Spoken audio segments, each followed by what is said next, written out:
yo creo que no, pero bueno, para que sepa un poco cuál es nuestra tarea en la provincia.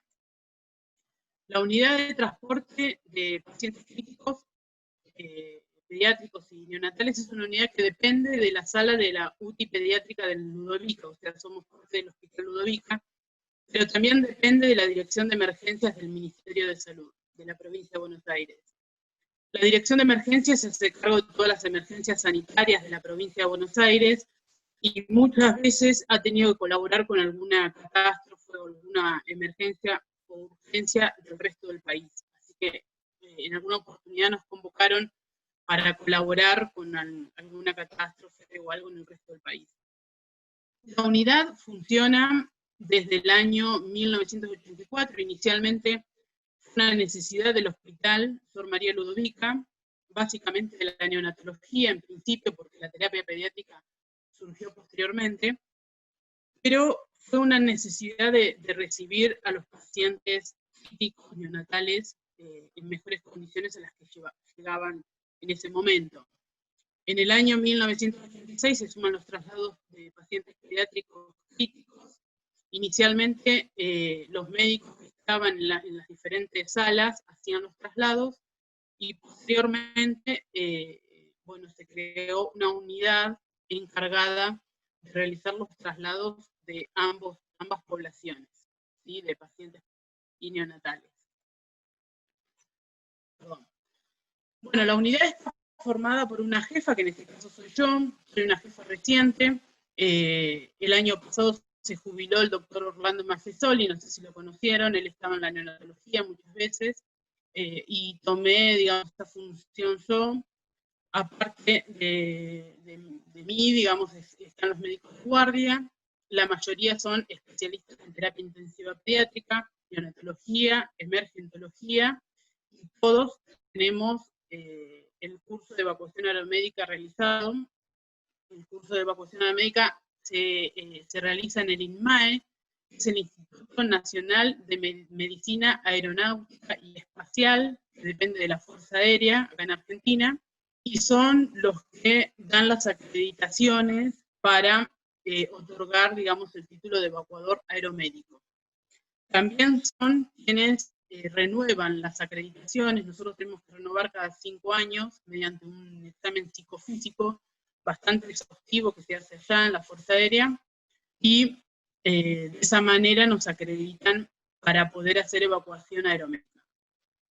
Por otro lado, digamos, como parte del equipo también están los enfermeros, obviamente, los choferes, los pilotos, los radiooperadores, etc. Somos un equipo, como les digo, que funciona en toda la provincia. Funciona en toda la provincia, pero bueno, físicamente la base es acá en La Plata. Como la unidad pediátrica surgió desde el Hospital de Niños, bueno, por eso pertenecemos allí. Hay una unidad que es para adultos, que funciona, y los médicos pertenecen al Policlínico San Martín. Acá están viendo imágenes de la unidad terrestre, que es la ambulancia. Esta es nuestra ambulancia, que está en la base. Las ambulancias nuestras hacen base en el Hospital Dictio Naval, que queda en Ensenada, en el límite con Berisso. Y acá pueden ver lo que es el interior de la ambulancia o habitáculo y todos los elementos que nosotros tenemos para atender a los pacientes que trasladamos. Acá, bueno, pueden ver, no sé si ven en la flechita, les estoy mostrando un par de bolsos. Está todo obviamente organizado y estandarizado. Tenemos un bolso de vía aérea, un bolso de trauma, un bolso con respiradores pediátricos y neonatales. Acá se ve el multiparamétrico, el cardiodefibrilador. Ahí en el fondo, chiquitito, y acá en un costado se ve el maletín con las drogas, las tablas, ven los tubos con los gases, etc. Tenemos se llama unidad de terapia intensiva móvil, ¿sí? Es simplemente llevar la UTI o la terapia intensiva al paciente. Tenemos un móvil aéreo que se llama de ala fija, que es el avión. En este caso yo les estoy mostrando un avión sanitario que se llama Gran Caravan. Es un avión no presurizado. Acá pueden ver el interior, que es bastante amplio en relación a otros aviones que tenemos, que actualmente no están en funcionamiento.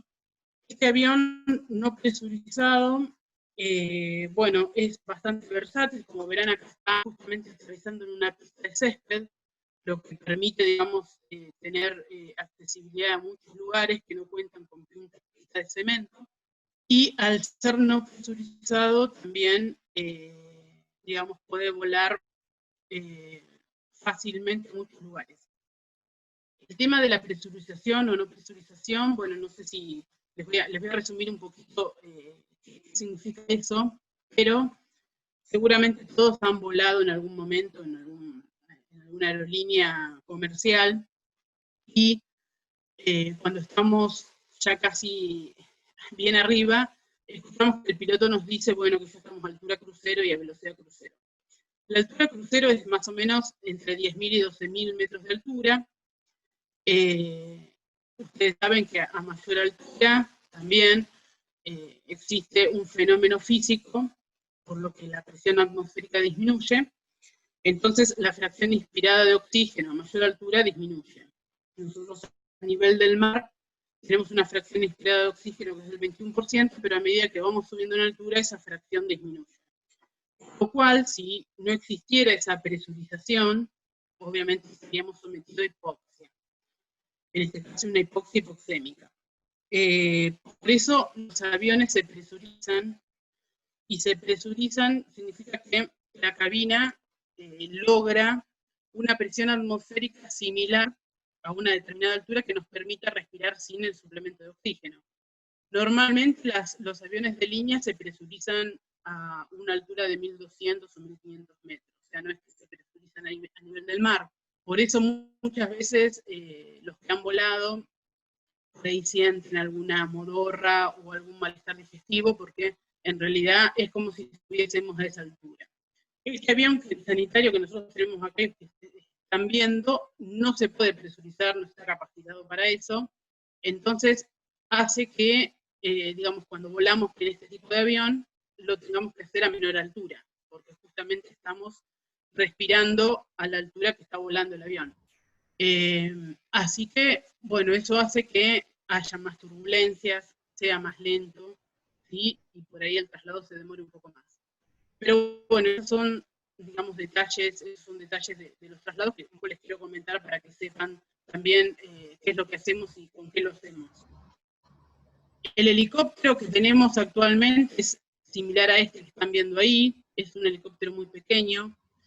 La imagen de abajo ustedes están viendo una camilla, por ahí se introduce el paciente, que es por detrás digamos, de la cabina del helicóptero, y acá en esta otra imagen están viendo dos sillitas y lo que nosotros vemos del paciente cuando lo trasladamos. Por eso es muy importante, en el caso de trasladarlo en helicóptero al paciente, hacer una estabilización y un manejo previo muy exhaustivo y adecuado, porque después acá arriba no tenemos mucha posibilidad de maniobrar, ¿sí? Bueno, después de contarles un poquito lo que es nuestra unidad y cuáles son los elementos con los que contamos, les voy a comentar cómo es la clasificación de los traslados. Se pueden clasificar según diferentes criterios, según los objetivos del traslado. El traslado puede ser primario o prehospitalario, puede ser secundario o interhospitalario, terciario o intrahospitalario. Según la urgencia, seguramente alguna vez he escuchado algunos de estos términos, pueden ser emergentes, que son los códigos rojos, urgentes, amarillos, y demorables o verdes. Según el medio de transporte puede ser terrestre, aéreo, marítimo, y en el Delta del Tigre, si alguna vez estuvieron también por ahí, van a ver que existen lanchas, que se llaman ambulanchas, así que bueno, ahí el medio de transporte es marítimo, obviamente. Y según los servicios provistos puede ser básico o medicalizado. En la República Argentina no existe la figura legal del paramédico, por eso nosotros, digamos, tenemos un servicio medicalizado. O sea, sí o sí tiene que estar el profesional médico en el móvil, digamos. Entonces, bueno, según los tipos de objetivos del traslado, los vamos a dividir en traslado primario o prehospitalario que en nuestro país eso está a cargo del 107 o SAME, ¿sí? En los últimos años se ha generalizado la aplicación de este servicio o sistema. El número de teléfono al que uno debe llamar es el 107, ese es el SAME, y lo que hace el traslado primario es llevar a la víctima desde el lugar del siniestro al centro asistencial. Entonces, el traslado secundario o intrahospitalario, ese es el traslado que hacemos nosotros, específicamente hacemos traslados de pacientes críticos, donde el paciente se transfiere de un centro normalmente de menor complejidad a uno de mayor complejidad. Cari, muchas veces también... Sí. ¿Me escuchás? Dicen los chicos que sí, a mí no, pero a muchos entrecortado te escuchan. No sé, capaz puede ser... ¿Será la señal? Pero si querés, no, aunque vemos, sacate el video a ver si con eso mejora un poco la internet, o supongo que debe ser la señal. Dale. A ver. Dale, cómo no. Dale, ahí me escuchan, sí.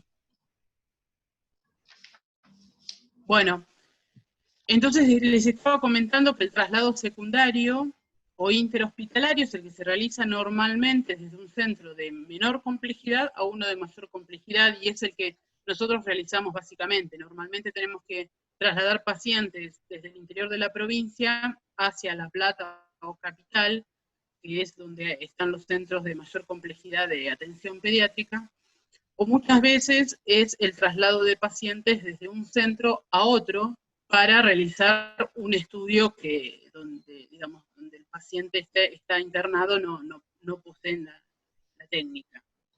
Y por último, bueno, están los traslados terciarios o intrahospitalarios, que son los que seguramente ustedes realizan todo el tiempo, llevar un paciente de la sala al quirófano, del quirófano al tomógrafo, etc.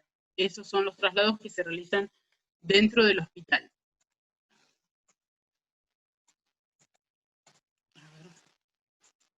Bien. Bueno, ahora vamos a hablar de lo que nos reúne, que es el trauma pediátrico. En relación a las generalidades, bueno, las lesiones no intencionales son la primera causa de muerte y discapacidad entre el año y los 34 años de vida, por eso es importante, digamos, conocer esta patología. Ahora vamos a ver bien por qué patología. Según los datos del registro de trauma pediátrico, 1/3 de las víctimas que ingresan del hospital por esta causa van con un grado de discapacidad temporario permanente. Eso hace que obviamente se incrementen los gastos en salud. Y por último, la muerte que se presenta, o discapacidad que se presenta en el trauma, es el resultado de múltiples factores, que tienen que ver con el trauma en sí, con los efectos y defectos del tratamiento instituido, y acá es donde entra la atención prehospitalaria y hospitalaria básicamente, las complicaciones y la falta de rehabilitación. ¿Ahí me van escuchando bien? Me avisan cualquier cosa. Sí, Cari, mejoró un poco, acá dicen los chicos. Perfecto. Bueno, entonces en la Argentina nosotros tenemos alrededor de 30.000 a 35.000 personas que van a fallecer por la enfermedad trauma. O sea, es una población muy importante y para lo cual debemos tomar medidas. Por cada muerte que hay en el trauma, hay 3 personas que van a quedar con lesiones graves, hay 42 que van a requerir internación y 1.200 que van a consultar por lesiones leves. O sea que es una gran demanda para el sistema de salud. Como les dije, hoy vamos a hablar de enfermedad trauma y no de accidente, porque accidente es un término que un poco tenemos que desterrar, aunque en general nos cuesta. Siempre decimos, bueno, el accidentado, el accidente o lo que sea, es un término que nos cuesta sacarlo un poco de nuestro vocabulario en relación a esta enfermedad, porque el accidente en realidad es un hecho que tiene una ocurrencia súbita, inesperada, y que uno no la puede prever, por lo cual no es prevenible. Entonces, al considerar el trauma como una enfermedad, podemos entenderla y podemos hablar de una etiología, que puede ser, en este caso, energía cinética, mecánica, etc. Una fisiopatología, o sea, cada una de estas noxas va a tener una fisiopatología en particular, una anatomía patológica, signos y síntomas. Esto, digamos, nos va a permitir tomar medidas en cada una de estas circunstancias, ¿sí? Por eso debemos cambiar un poco la mentalidad y el concepto de decir, bueno, accidente o enfermedad trauma. Tenemos que considerarlo como una enfermedad. ¿Cómo definimos trauma? El trauma es el daño intencional o no intencional causado a un organismo por una brusca exposición a fuentes o concentración de energía, ya sea mecánica, como en el caso de las colisiones vehiculares, químicas, en el caso de las quemaduras, térmicas, eléctricas o radiantes que sobrepasan el margen de tolerancia, o cuando hay ausencia de calor u oxígeno. El politrauma, en el caso del paciente pediátrico, es aquel que presenta lesiones en 2 o más sistemas orgánicos, o de uno si pone en peligro la supervivencia del niño o existe riesgo de secuelas graves. Nosotros hablamos de politrauma entonces cuando el paciente pediátrico presenta estas características. Normalmente en las guardias se reciben chicos o niños con caídas de alturas, con un cefalohematoma o algún corte, etcétera. Eso, digamos, no es politrauma, sino pone en riesgo la vida del niño, ¿no? Entonces, la atención inicial del paciente politraumatizado requiere decisiones rápidas y bajo presión, ¿sí? Dijimos, el tiempo es fundamental en estas circunstancias porque es lo que va a determinar básicamente la supervivencia del paciente. El tiempo que media entre el transporte desde el lugar del hecho hasta donde los pacientes reciben la atención definitiva es lo que va a definir básicamente la sobrevida de los pacientes. Por eso es importante tener conocimientos y saber cómo manejarnos en la atención prehospitalaria en este caso. Otra característica o circunstancia que hace que la vida aumente es que el traslado sea realizado por personal especializado y capacitado. Esto se da, digamos, en todo tipo de traslado, no solamente en este, pero bueno, en este fundamentalmente porque uno tiene que actuar a contrarreloj. Este personal debe estar capacitado y manejar en forma adecuada la vía aérea, asegurar la ventilación, debe conocer y saber cómo inmovilizar al paciente, cómo detener hemorragias externas, prevenir la hipotermia y que además pueda realizar maniobras de reanimación básicas, por lo menos. En la atención inicial del paciente politraumatizado debemos considerar 3 etapas.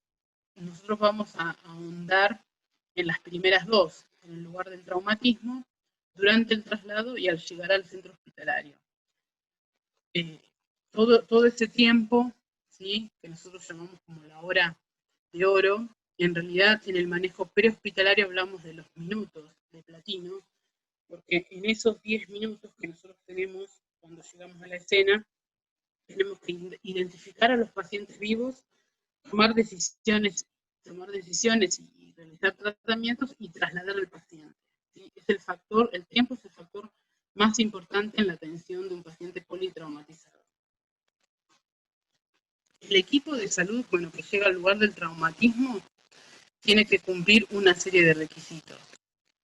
En principio hay que considerar la escena y que la escena, digamos, no represente un peligro para el equipo de salud y la víctima. Pero básicamente para el equipo de salud no debemos tomar riesgos nosotros porque si no nos podemos convertir en víctimas también.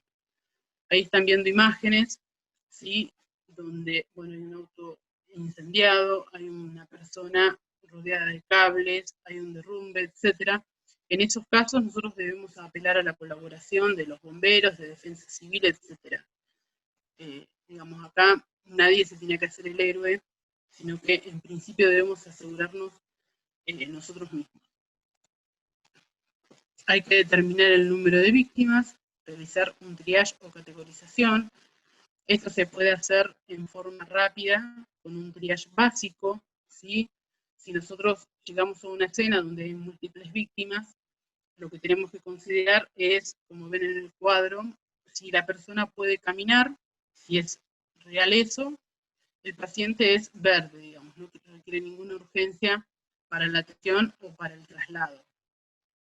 Si el paciente no puede caminar, pero puede hablar o obedece órdenes, bueno, lo consideramos como amarillo, ¿sí? Es una de las prioridades para trasladar. Si el paciente no obedece órdenes y aparte no puede hablar, pero respira, es rojo. Ese paciente tiene prioridad de atención. Si no respira y no tiene signos de circulación, el paciente es negro, seguramente es una víctima fatal, y al igual que los verdes, no tienen prioridad para el traslado o para el tratamiento, digamos. Después tenemos que realizar una evaluación rápida, ¿sí? Completa, haciendo el ABC. Ahora, más adelante vamos a ahondar en lo que significa cada una de estas cosas. Debemos contactar mediante los equipos de comunicación de la ambulancia al hospital de derivación, transmitir los datos del paciente para que tengan una idea, digamos, de lo que vamos a trasladar y lo que van a recibir. Y por último, si el paciente está en condiciones estables, hacer el traslado, efectuar el traslado, digamos, inmediatamente, una vez estabilizado, reanimado y si el lugar está cerca. Acá hay un esquema básico de un siniestro, digamos, con víctimas múltiples, donde vemos un área de rescate, ahí hacemos el triage básico corto, categorizamos a los pacientes, le asignamos un color de acuerdo a la urgencia, dijimos que los verdes y los negros, como dice acá, son urgentes, esos pueden esperar para la evacuación, y los rojos y amarillos son los que deben recibir el tratamiento inicial y ser trasladados a un centro de salud para recibir la atención definitiva. Los pacientes traumatizados pueden dividirse de acuerdo a la gravedad en tres categorías: los que son rápidamente mortales, los urgentes con riesgo de muerte y los estables o compensados. Los dos primeros son los que tienen prioridad para la atención y el traslado. La mayoría de las muertes prehospitalarias se deben generalmente a una de estas causas: lesiones cerebrales y medulares altas, que son los responsables del 50-55% de las muertes en el politraumatismo. La exsanguinación también es una causa muy frecuente de muerte en el sitio del incidente, ya sea del 30 al 40% de las muertes, y la obstrucción masiva de la vía aérea, que corresponde al 10 al 15% de las muertes. En relación a la población pediátrica, nosotros tenemos que tener en cuenta algunas diferencias anatómicas y fisiológicas para la consideración del politrauma. ¿Sí? Las diferencias son que, bueno, ya sabemos que la cabeza es desproporcionadamente más grande, por lo que hay mayor frecuencia de trauma de cráneo en los niños. Tienen menor diámetro de la vía aérea, por lo que también hay mayor frecuencia de obstrucción de la vía aérea. Los órganos abdominales están poco protegidos, hay más riesgo de hemorragia. La pared torácica es más blanda y delgada, hay más riesgo de lesiones pulmonares. Hay una vasoconstricción compensatoria, por lo que la presión arterial es normal en el shock inicial. Y por último, tiene una superficie corporal mayor en relación a la masa, por lo que hay una pérdida de calor más extensa. Las causas más importantes de muerte por trauma en la infancia son lesiones por vehículo automotor, ahogamiento, quemaduras y caídas. Y la lesión más frecuente es el trauma de cráneo, ¿sí? En la población pediátrica estamos hablando. En los adultos, las causas de mortalidad en el trauma sigue una curva que es trimodal. Hay muertes inmediatas que se producen habitualmente en la escena, en el lugar del hecho. Hay muertes en la primera hora, que es la hora de oro, y muertes producidas en forma alejada por sepsis o fallo multiorgánico. En los niños, la curva es bimodal. Hay pocos decesos tardíos. Normalmente los decesos se producen en el lugar del hecho o en la primera hora. Por eso es fundamental actuar rápido y trasladarlo lo más rápido posible y en forma adecuada al centro de salud. Como dice el slide, el 50% de las muertes se producen antes de llegar al hospital, pero se estima que un 25 o 35% de estas muertes se podrían haber evitado con una asistencia rápida y adecuada. Ahora vamos a hablar de las etapas del manejo prehospitalario del paciente politraumatizado y Hay un esquema, que en realidad uno hace un esquema para ordenarse y para hacer un tratamiento un poco más ordenado y no olvidarse de las diferentes cosas, pero muchas de estas se dan en forma simultánea, digamos, la evaluación inicial en la reanimación en general se dan en forma simultánea y ahora lo vamos a ver. Y entonces las etapas son evaluación inicial, reanimación, hay una segunda evaluación, la atención definitiva en el lugar del traumatismo, parámetros de triage para trasladar al paciente y las comunicaciones que son fundamentales. En todo momento vamos a estar evaluando, ¿sí?, las circunstancias, las características, interviniendo y reevaluando para seguir evaluando, ¿sí? Este es un proceso que vamos a hacer en todo momento. La evaluación inicial comprende la vía aérea con control de la columna cervical, la ventilación y oxigenación, la circulación y control de hemorragia, el estado neurológico, exposición corporal completa con prevención de la hipotermia. Por norma, debemos saber que todo paciente traumatizado, politraumatizado, está hipóxico hasta que se demuestre lo contrario, y todo paciente traumatizado tiene lesión de la columna cervical hasta que se demuestre lo contrario. Vamos a iniciar con la A, vía aérea con control de la columna cervical, y acá en esta evaluación debemos definir si el paciente puede o no respirar libremente y si está consciente. En general, si el niño que es víctima, digamos, de un incidente, de una colisión o algún otro tipo de lesión, llora o llama a los padres, bueno, significa que tiene la vía permeable y que puede respirar bien. De cualquier manera, nosotros vamos a estar atentos y evaluando en todo momento si esto deja de suceder. Las maniobras básicas para la apertura de la vía aérea son las siguientes. En principio, no debemos hacer extensión de la columna cervical porque recordemos que en todo trauma hay trauma raquimedular potencial. Así que la extensión cervical está contraindicada en el politrauma. Debemos realizar la luxación anterior de la mandíbula, la apertura con extracción de cuerpos extraños. La extracción de cuerpos extraños la vamos a efectuar si el cuerpo es visible y está accesible, si no, no, porque corremos el riesgo de introducirlo más profundamente. Realizar la maniobra de Selig, que es la presión cricoidea. Esta maniobra está un poco discutida últimamente. Y podemos utilizar las cánulas orofaringia o nasofaringia. Acá vemos esquemas donde se realiza la apertura de la vía aérea con la subluxación del maxilar inferior, ¿sí? Acá vemos en un lactante cómo se realiza con un dedo, y estas son otras alternativas en pacientes más grandes. Las cánulas orofaringias son las cánulas de Mayo. Estas cánulas se deben colocar si el paciente está inconsciente. Hay diferentes tamaños. El tamaño adecuado para el paciente se determina tomando la medida entre la comisura labial y el ángulo maxilar. Esa es la cánula adecuada para ese paciente. La obstrucción de la vía aérea puede no estar asociada a la lesión, ya sea porque hay algún cuerpo extraño o porque hay broncoaspiración, secreciones, o puede estar asociada a la lesión en el caso de un politrauma, ya sea trauma maxilofacial, de cuello o quemadura de la vía aérea. Para el control de la columna cervical, para estabilizarla vamos a usar los collares.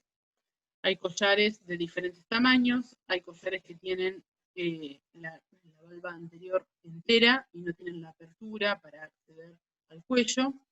Y los collares de Filadelfia lo que hacen es controlar la flexo-extensión de la columna cervical. Los movimientos laterales no los controla, no los inmoviliza, digamos. Entonces, para eso debemos usar los inmovilizadores laterales. Acá se ve la imagen de un paciente con el collar y con los inmovilizadores laterales. Bueno, acá hay un esquema de cómo colocar el collar, cómo tomar la medida también para ver cuál es el collar más adecuado para el tamaño del paciente que estamos asistiendo, y cómo realizar la alineación de la columna cervical en este caso. vamos a pasar a la B. En la B, que es la ventilación y oxigenación, dijimos que todo paciente traumatizado debe recibir oxígeno porque está potencialmente hipoxémico. Y el oxígeno se puede aportar de diferentes maneras. Puede ser ventilación boca a boca si el paciente no respira, ventilación boca a máscara, cánulas o máscaras, bolsa resucitadora, que es el AMBU con entrada lateral de oxígeno, o la intubación orotraqueal si el personal que lo asiste es capacitado para realizarlo.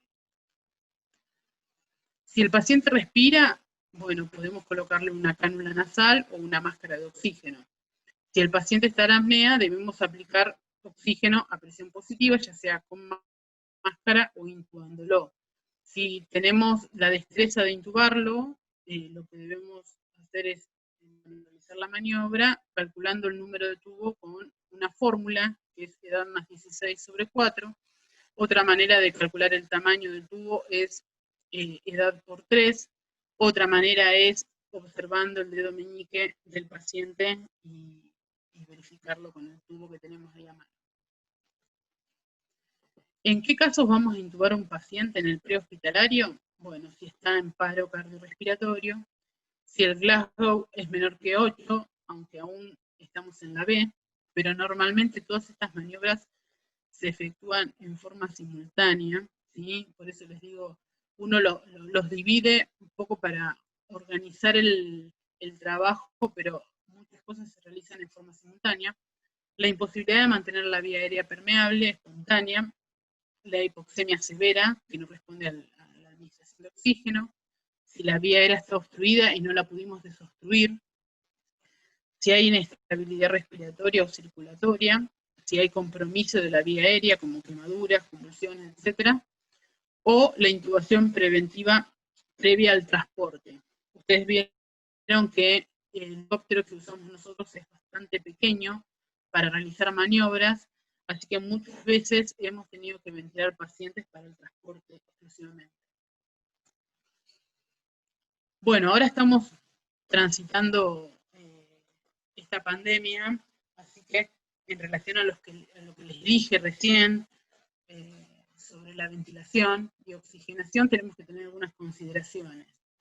En principio, cuando asistimos a un paciente que vamos a intervenir potencialmente la vía aérea, tenemos que usar el equipo de protección personal máximo. Esto es antiparras, barbijo N95, máscara facial, camisolín hidrorrepelente, doble guante, etc. Tenemos que priorizar las estrategias de oxigenación y ventilación que tengan bajo riesgo de aerosolización. O sea, tenemos que ventilar con AMBU, como dice más abajo, con bolsa, máscara, con filtro bacteriano y viral en lo posible, y con una máscara que tenga un sello hermético. Como opción podemos usar un plástico transparente para reducir la contaminación, y hay que intubarlo precozmente con un tubo endotraqueal con manguito, ¿sí? Entonces acá vemos el AMBU o bolsa, el filtro viral y bacteriano, el tubo endotraqueal con balón. Y acá vemos una imagen del nylon cubriendo al paciente. En la B tenemos que considerar que las lesiones torácicas son la segunda causa de muerte en los pacientes traumatizados. Entonces, si no tomamos alguna medida ante estas circunstancias, corremos el riesgo de que el paciente muera en el sitio. Una de las cosas que no debemos omitir son, bueno, el neumotórax hipertensivo, porque nosotros ante esta situación podemos realizar un pequeño procedimiento quirúrgico mínimo que le salva la vida al paciente. El neumotórax abierto es otra, el tórax móvil, el hemotórax masivo, taponamiento cardíaco y la ruptura traumática de la aorta. El neumotórax hipertensivo, digamos, acá hay una imagen que obviamente en la calle esta imagen no la vamos a tener sí la sospecha clínica, ¿sí? En el neumotórax hipertensivo el tórax va a estar rígido, va a haber ingurgitación yugular, los ruidos cardíacos casi no se van a escuchar, y obviamente el paciente va a estar con una coloración pálida terrosa. Acá hay una imagen de cómo realizar el drenaje de un neumotórax hipertensivo, que eso lo debemos hacer en forma inmediata, porque no da tiempo. El drenaje del neumotórax hipertensivo se realiza con un Avocat, en lo posible de gran calibre. En los niños podemos usar 18, 16, y en los niños más grandes 14. Nosotros normalmente cuando hacemos el drenaje de un neumotórax hipertensivo le sacamos el teflón, ¿sí? La punción para drenar un neumotórax hipertensivo se realiza en el segundo espacio intercostal, en la línea medio clavicular. Siempre se realiza en el borde superior de la costilla inferior para evitar el paquete vascular nervioso. Y abajo, en estas imágenes, ven dispositivos para el traslado. En realidad, cuando uno está en el hospital, lo que se hace es colocar esto bajo sifón. Pero en el traslado es difícil, digamos, hacer eso, y por otro lado en el prehospitalario más difícil aún. Entonces lo que se usa es un dedo de guante, como están viendo acá, se lo ata, digamos, a la boca, y eso va a ser de válvula. Cuando nosotros drenamos el neumotórax hipertensivo, el aire va a escapar, y cuando el paciente inspire, este dedo de guante se va a colapsar. Así que no va a permitir el reingreso de aire. Hay dispositivos que se llama válvula de Heimlich. Nosotros no contamos con esos dispositivos, pero bueno, existen dispositivos para hacer esta maniobra en el prehospitalario. El neumotórax abierto, bueno, es otra de las emergencias que tenemos que considerar en la B.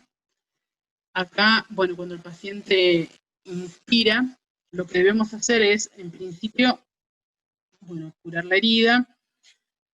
Como ven acá, realizar, digamos, un vendaje que cubra 3 caras, dejando siempre una abierta, que eso hace que cuando el paciente inspire, esa cara colapse y no permita el reingreso de aire, ¿sí? De esa manera podemos trasladar al paciente hasta el centro de atención. Pasamos a la C. Como verán, nosotros a medida que vamos transitando A, B, no es que vamos evaluando y bueno, y seguimos con las próximas letras y después vemos qué hacemos, sino que las patologías o las lesiones que comprometen la vida hay que ir resolviéndolas en el momento, porque si no nos quedamos sin pacientes. En la C, circulación y control de la hemorragia, vamos a valorar la presencia o la ausencia de pulso carotídeo y radial, ¿sí? Eso nos va a denotar, digamos, la presión media que tiene el paciente, el relleno capilar, el color de la piel, el nivel de conciencia, la frecuencia cardíaca, la temperatura y la diuresis.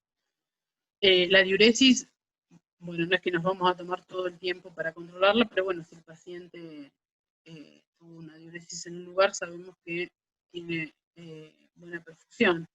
Las cifras de tensión arterial en el paciente pediátrico dijimos que se mantienen estables por mucho tiempo, ¿sí? Y hasta un 40% del volumen sanguíneo perdido. Entonces, digamos, las cifras de presión arterial en la población pediátrica no son fidedignas para tomar conductas ante el shock. ¿Qué debemos hacer, digamos, en el C? Debemos evitar el sangrado externo, ¿sí? Comprimiendo con gasas, como ven en la imagen. Debemos no movilizar los elementos penetrados. Acá ven la imagen de un niño con un tornillo en la frente. En realidad lo que hay que hacer es incluso fijar los elementos penetrados, ¿sí? Para que no se muevan durante el traslado. Este niño tiene un collar que, como verán, también le queda un poco grande. Estabilizar las fracturas con férulas de vacío, que son estas que están acá, y férulas inflables, calmar el dolor y colocar vías. ¿Por qué vamos a inmovilizar al paciente? Porque eso nos va a limitar las complicaciones, va a estabilizar las lesiones y, por otro lado, va a mejorar la analgesia. Eso va a mejorar la circulación del paciente si está comprometida. En el contexto de un paciente politraumatizado, el shock habitualmente es debido a hipovolemia, ya sea por sangrado o hipovolemia por otras causas, digamos. Pero lo que debemos hacer es reponer líquidos y hemoderivados y detener la hemorragia básicamente. En el prehospitalario lo que vamos a hacer es reponer líquidos, no vamos a tener sangre ni vamos a poder compatibilizar al paciente para usar hemoderivados en el prehospitalario. Pero sí podemos utilizar líquidos y detener la hemorragia. En el prehospitalario no está indicado el uso de drogas vasoactivas, eso se hace digamos, en el sitio de atención hospitalaria. Y ante la presencia de un paciente en shock hipovolémico o hemorrágico, lo que debemos hacer es colocar 2 accesos venosos periféricos del mayor calibre posible. Si en 90 segundos o en 2 intentos no se logra colocar el acceso periférico, debemos colocar una vía intraósea. La vía intraósea en la población pediátrica se puede colocar en la tibia, en las crestas ilíacas, en el esternón, y a través de la vía intraósea nosotros podemos administrar cualquier tipo de fluido. Lo que sí debemos tener en cuenta es que la administración tiene que ser presurizada, ¿sí? Lo que tenemos que hacer rápidamente es reemplazar el volumen circulante con cristaloides, básicamente, porque es lo que habitualmente se tiene en los móviles, ya sea solución salina fisiológica o Ringer lactato, y se inicia con un bolo de 20 mililitros kilos que se administra en bolo o 5 o 10 minutos y se revalúan los parámetros hemodinámicos. Bueno, esto se hace hasta 3 veces, eso ya normalmente se realiza cuando el paciente ya llega a una guardia hospitalaria. Se requieren 60 mililitros kilos para valorar la indicación de inotrópicos y o hemoderivados. Pasamos a la D. En la D nosotros vamos a hacer un examen básico y rápido del nivel de conciencia empleando un método que se llama ABDI. La A corresponde a de alerta, el paciente está vigilia alerta. B que responde a la voz. D que responde al dolor. Y que está inconsciente.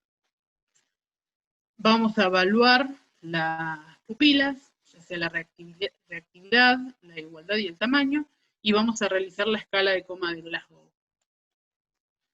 El examen de las pupilas, bueno, nosotros vamos a observar si estas están normales, pueden estar anisocóricas, ¿sí? Con una contracción unilateral, o una dilatación unilateral, ¿sí? Esto es lo más peligroso.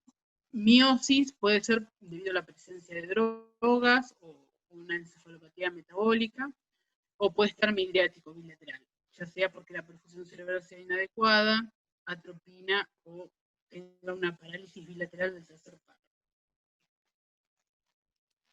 Vamos a efectuar la escala de coma de Glasgow. Dijimos que en los pacientes que tienen un Glasgow menor a 8, hay que priorizar la vía aérea, porque un paciente con ese Glasgow no protege la vía aérea, así que ese paciente va a requerir intubación o bolseo si la persona que está asistiendo no tiene la experiencia. Es una escala que se aplica fácilmente y siempre tenemos que tomar la mejor respuesta al momento de dar la puntuación, y normalmente se toma después de estabilizado hemodinámicamente. La escala de coma de Glasgow, modificada para lactantes, evalúa las respuestas ocular, verbal y motora. La respuesta ocular, bueno, puede ser una apertura ocular espontánea a la orden verbal, al estímulo doloroso o no tener ninguna respuesta. En relación a la respuesta verbal, el paciente puede estar orientado o presentar balbuceo si es un lactante, puede estar confuso, tener un llanto irritable, puede llorar ante el dolor, quejido ante el dolor o no responder, y por último la respuesta motora puede tener movimientos espontáneos, localizar el dolor, esto significa que el paciente dirige el miembro o uno de sus miembros hacia donde nosotros le provocamos el dolor, retira el dolor, quita o trata de quitar el sitio donde le estamos provocando el dolor, flexión anormal, extensión anormal o no responde. La escala de coma de Glasgow tiene una puntuación máxima de 15 y una mínima de 3. Las patologías que van a comprometer la D, o sea, el estado neurológico, básicamente en la población pediátrica corresponden al trauma de cráneo, ¿sí? Es la principal causa de muertes en pacientes con politraumatismo. Y las principales lesiones traumáticas son la fractura de cráneo, las lesiones intracraneales focales, que pueden ser hemorragias intraparenquimatosas, epidural o subdural, y las lesiones intracraneales difusas, como la lesión axonal difusa. Esto lo vamos a poder observar también en el sitio. Muchas veces la fractura de base de cráneo las vamos a poder evidenciar con la clínica. Si es de fosa anterior, vamos a ver el signo de mapache con equimosis periocular y rinorraquia. Acá vemos una imagen de una paciente con fractura de fosa anterior. De fosa media, otorragia y otorraquia. Y de fosa posterior vamos a ver el signo de Battle, que es la equimosis mastoidea. Ante esta situación, y en realidad ante la sospecha de la fractura de base de cráneo, nosotros no debemos colocar una sonda nasogástrica, sino que la sonda tiene que ser orogástrica. En la E vamos a hacer la exposición completa del paciente, previniendo la hipotermia, dijimos. Lo que tenemos que tener en cuenta cuando desvestimos al paciente es que no siempre es necesario sacarle toda la vestimenta, en el sitio básicamente. Hay que retirarla sin realizar movimientos bruscos. Hay que estabilizar hombros y pelvis, y el paciente debe ser examinado sin olvidar ninguna parte de su cuerpo, ¿sí? Controlando siempre la hipotermia. ¿Por qué tenemos que controlar la hipotermia? En el politrauma la hipotermia es un signo de mal pronóstico, produce depresión hemodinámica, prolonga la acidosis, incrementa el consumo de oxígeno, prolonga los tiempos de sangrado y es inútil los esfuerzos de reanimación.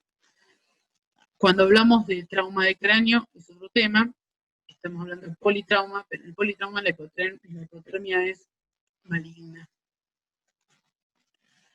¿Cómo debemos movilizar al paciente? Bueno, la movilización tiene que ser realizada por 3 personas en lo posible. Ahora vamos a ver alguna imagen. El líder tiene que estar colocado en el extremo cefálico y es el que mantiene el cuello en posición fija.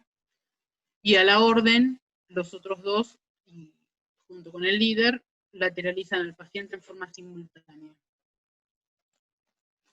Acá vemos una imagen. Para colocar al paciente en la tabla larga, lo que debemos hacer es colocarlo en decúbito lateral, con esta maniobra que vemos acá abajo, e introducir la tabla, ¿sí? No se sube al paciente a la tabla, sino que se moviliza la tabla hacia el paciente. Y la movilización lateral, como ven acá, se realiza con 3 personas en lo posible. Una que es el líder y que se hace cargo de la columna cervical, y las otras 2 que toman el hombro, la pelvis y el miembro inferior para movilizarlo en forma lateral y simultánea. Vimos estas 2 etapas básicamente juntas, porque la evaluación inicial y la reanimación se hacen en forma simultánea. Uno no pasa de letra, no podemos pasar de la B a la C si hay un neumotórax hipertensivo y no lo drenamos. Entonces, básicamente estos 2 puntos se hacen en forma simultánea. La segunda evaluación se hace con más tranquilidad, corresponde a una evaluación de pies a cabeza, pero en lo posible sin demorarse en el lugar, y un poco más exhaustiva. Evaluamos la vía aérea en la cabeza, si hay heridas cortantes, cómo están ojos, nariz y boca, cómo está el cuello, la inmovilización de la columna cervical, que ya la realizamos, heridas. En el tórax vemos que hay contusiones, lesiones de las paredes, lesiones pleurales, si hay objetos empalados, en el abdomen si existen evisceraciones, cuerpos extraños, etc., y en las extremidades las fracturas. En relación a las amputaciones traumáticas, que eso lo vamos a evaluar en esta etapa, lo que debemos hacer es aplicar un vendaje compresivo en el sitio amputado, lavar el segmento amputado con solución Ringer o solución salina, envolverlo en gasas húmedas y, en lo posible, estériles, colocar el miembro amputado en una bolsa y luego en hielo para transportarlo junto con el paciente. Acá vemos imágenes de un traslado realizado recientemente.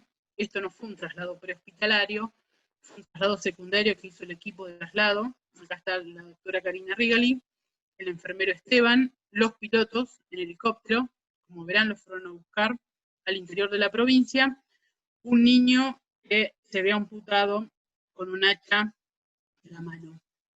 Se trasladó al hospital del Cruce, ahí le reinjertaron la mano y acá lo tenemos a Tiago con su mano reinjertada.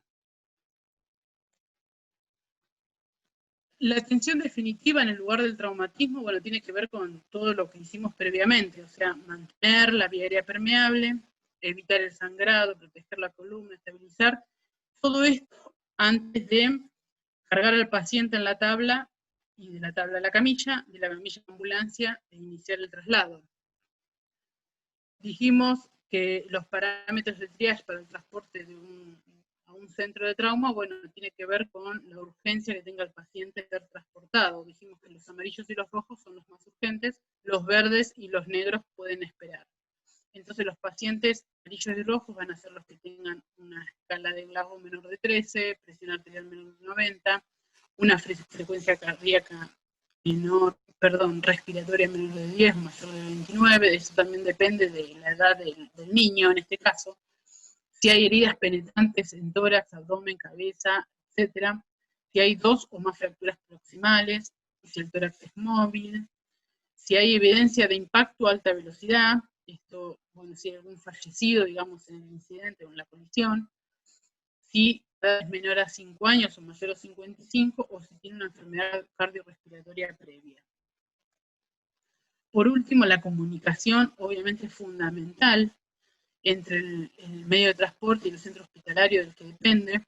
Acá, digamos, lo que se debería hacer es trasladar a un paciente, digamos, politraumatizado al sitio donde le puedan dar la atención definitiva. Muchas veces eso no sucede porque el paciente va, en general, a donde tiene el área programática de la ambulancia que lo fue a buscar, y eso muchas veces no coincide con la mejor atención para ese paciente, pero bueno, así es como se maneja el 107 en la provincia.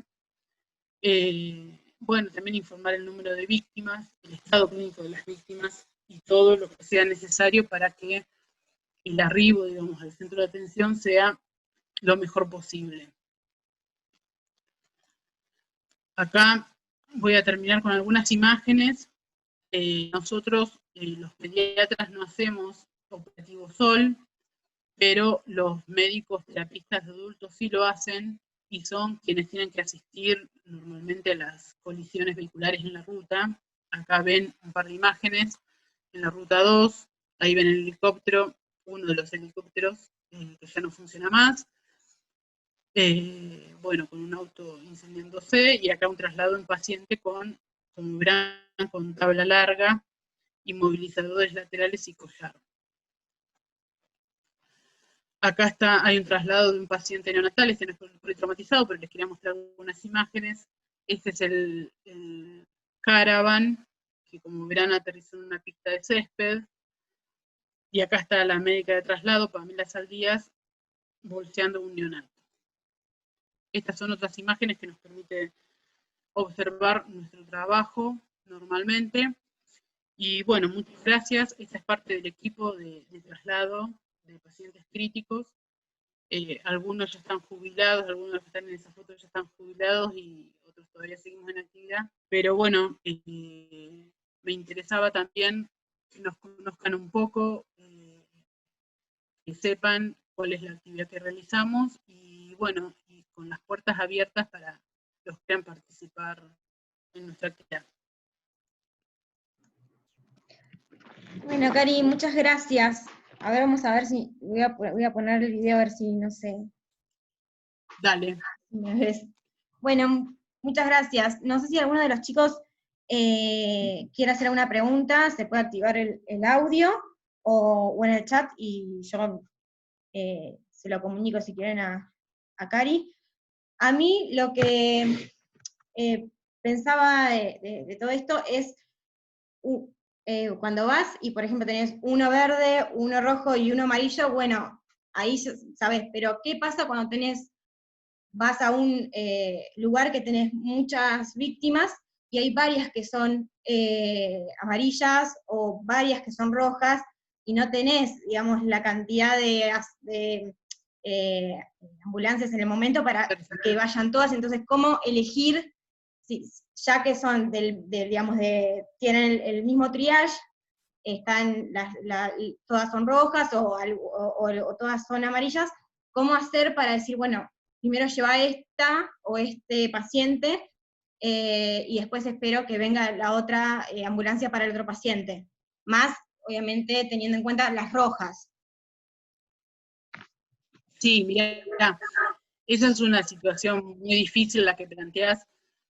Nosotros normalmente cuando sucede una catástrofe, como te comentaba hoy, cuando fue el vuelco del micro en la ruta 2, inicialmente se avisa al 107. El 107, cuando es una situación así, manda las ambulancias de todos los lugares posibles. De hecho, a ese incidente, a ese vuelco, acudieron ambulancias de Lezama, de Chascomús, de todas las áreas cercanas. Lo que decís vos, digamos, es una situación muy compleja, porque cuando llega un solo vehículo, bueno, tenés que optar entre tantos amarillos.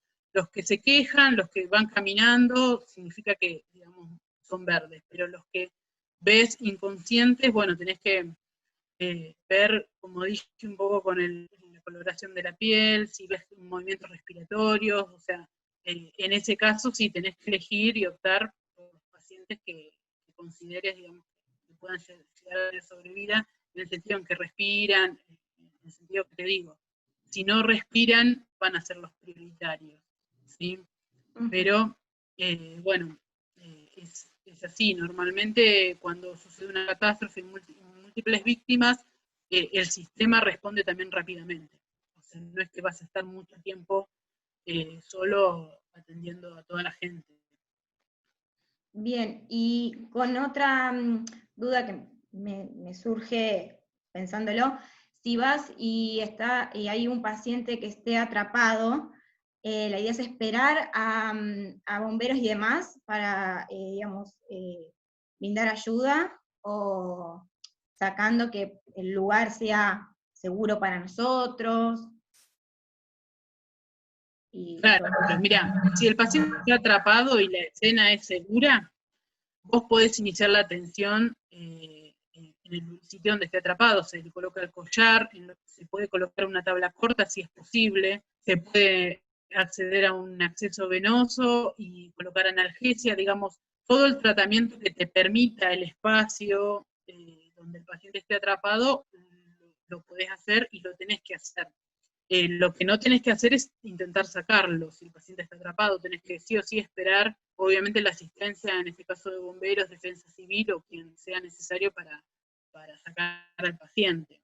Pero si el sitio es seguro, la asistencia es posible. Es posible. Así que hay que darla.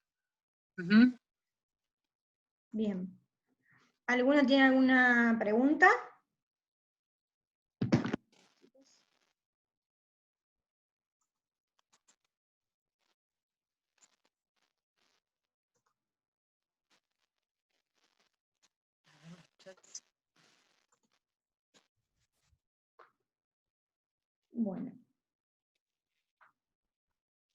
Bueno, acá no, los chicos no. Bueno.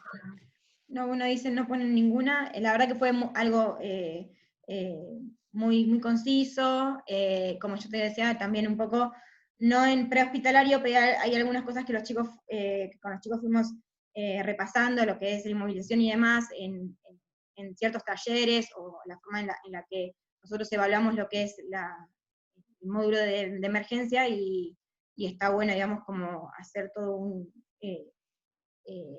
digamos, enmarcarlo en lo que es la atención prehospitalaria, que es lo que nos falta un poco a nosotros por estar en el hospital, ¿no? Sí, la atención prehospitalaria es muy particular, digamos. De hecho, nosotros, la unidad de transporte no hace prehospitalario. Nosotros hacemos, como les comenté, traslado secundario. La atención prehospitalaria y en general la atención móvil, ya sea en ambulancia o en avión, helicóptero, es una actividad por ahí no muy valorizada, por lo que muchas veces las personas que acceden a dichos cargos no tienen la la capacitación adecuada.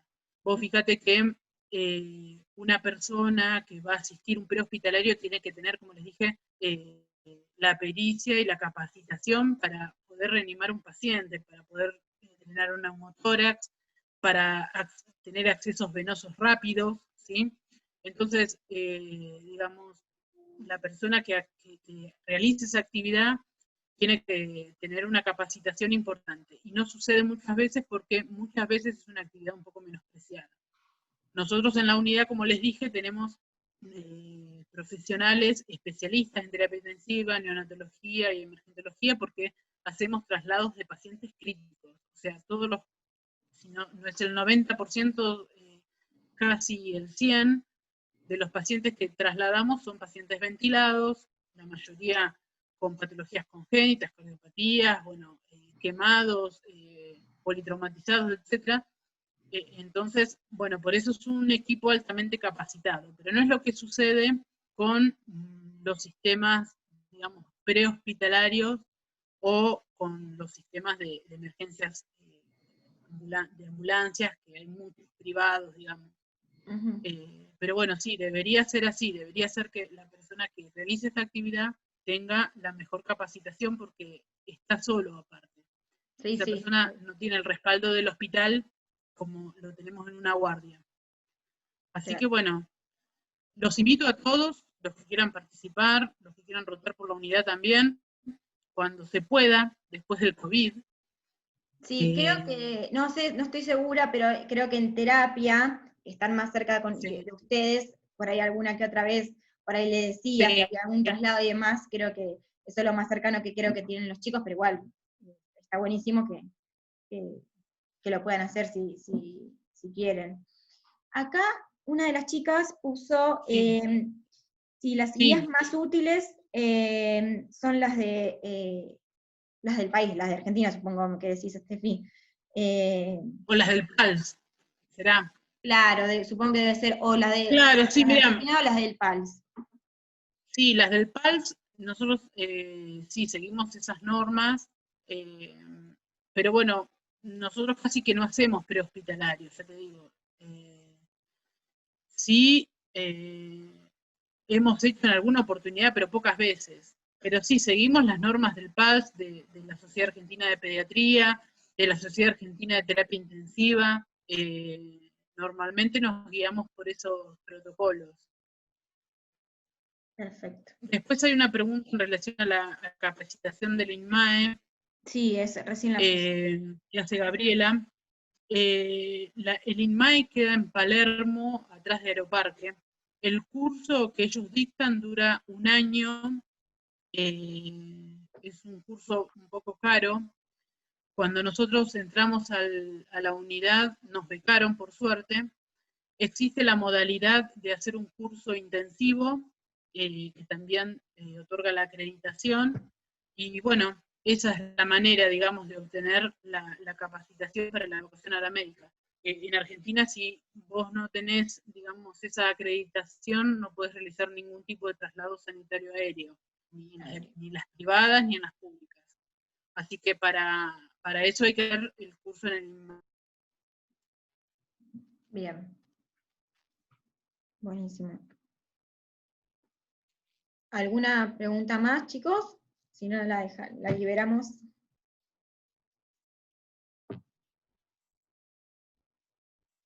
Ahí está. Bueno, espero que Bueno. les haya servido y por ahí surgen dudas para el futuro también.